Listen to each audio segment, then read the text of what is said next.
Hey everyone, this is Josh from Before. I'm here with McFarlane Toys DC Multiverse Heath Ledger Joker from the Nolan Dark Knight Trilogy wave.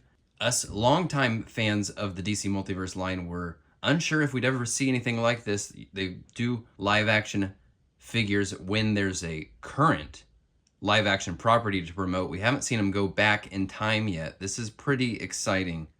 Could be opening the floodgates for a lot of classic, beloved versions of these characters. These showed up last week on the McFarlane Toys store and were in stock and shipping right away. Here he is. Take a look at him in the box. It's got a promo for the DC Universe Infinite app, which used to be a pretty cool app, but they really stopped doing the regular content. Moved all the moved all the original series over to HBO. Now let's get this dude out of the box. All right, let's get a good look at him out of the box. When it comes to these live action figures, I think sometimes it can be a bit of a crapshoot. You never know what you're gonna get. A lot of times it's good sculpts and then not great paint apps. This, I think they found a really nice balance of a solid, slightly realistic, but slightly stylized sculpt. And I think it works really well. I think it's well suited for this scale. Really good Heath Ledger likeness in there. And the paint apps on the face are really nice. You can see here that he's got the skin tone underneath with the white clown makeup kind of pancaked on there. And you can see just little hints of skin tone peeking out from underneath the makeup. It looks really nice.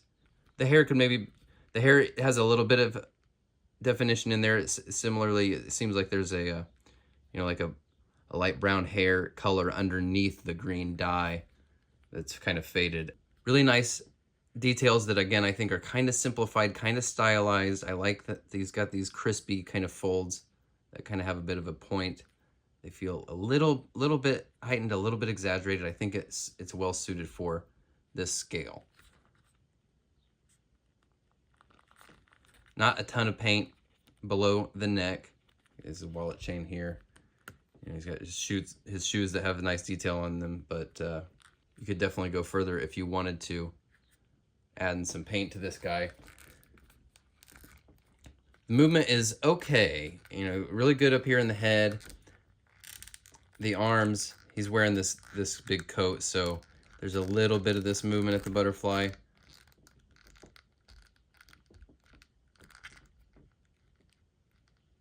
You can see him there. Really nice double elbows that don't have the big funky cutouts. You really like to see that. And of course, one thing I always point out is you get different movement. When you have a double elbow, you get different movement based on which joint you move first, so keep that in mind when you're working on different kind of poses there.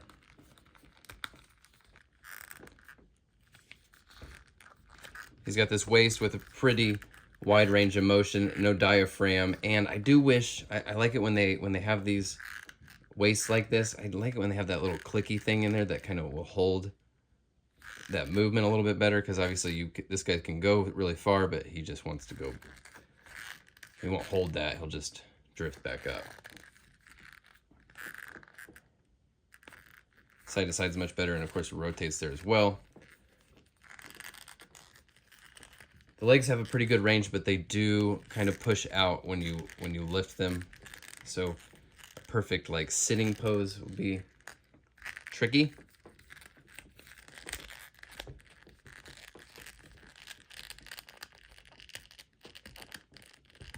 Some rotation at the hips there is nice.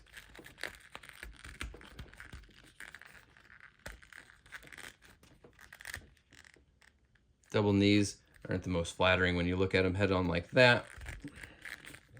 And I think my ankles are very tight.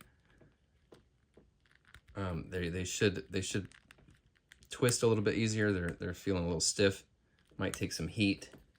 And ball jointed ankles that are tucked way up under there so you can't see them, but they do have a nice range of movement.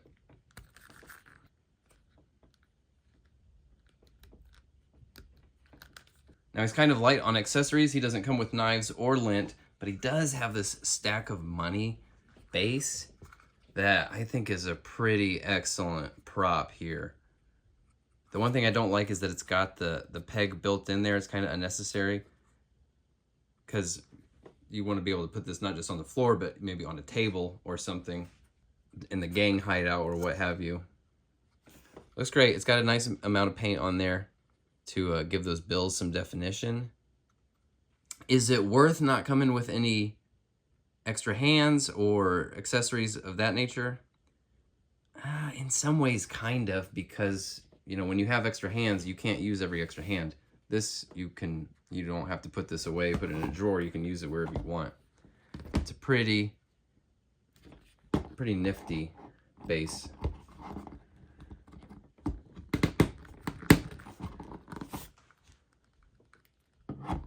Stand them on it like that. I think you can get a little more creative with it too if you wanted to.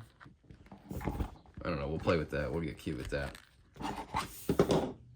Now we can see him here with some other live action characters, another version of the Joker, and if you picked up any of the McFarlane's weapons packs, you are gonna be able to have a lot of fun with this dude. I do think the movement on him is a little bit limited as far as the range of poses that you're gonna be able to pull off, but I bet we'll be seeing this guy a few more times. Rumor is that there's going to be a bank robber version. I bet we'll see a version that is no jacket, just the vest. And that'll be nice to see, because this jacket is glued down to the vest. I hate when they do that. I'd rather have the jacket be open, flexible.